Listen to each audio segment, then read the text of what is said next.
Héctor, ha llegado la hora de demostrar que los sueños van más allá de los límites. Tu esfuerzo, tu constancia y dedicación te han llevado a lo más alto: competir en unos Juegos Paralímpicos.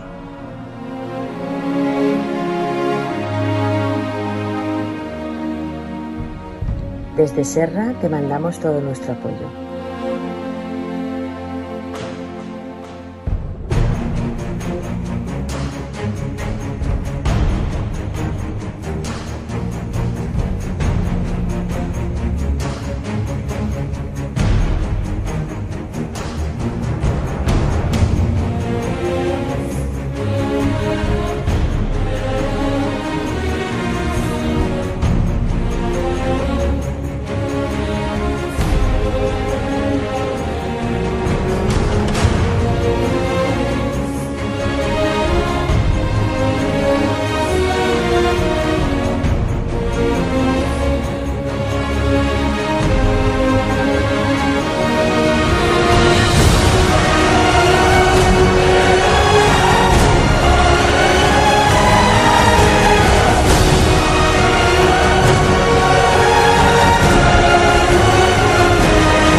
Serra amb tu.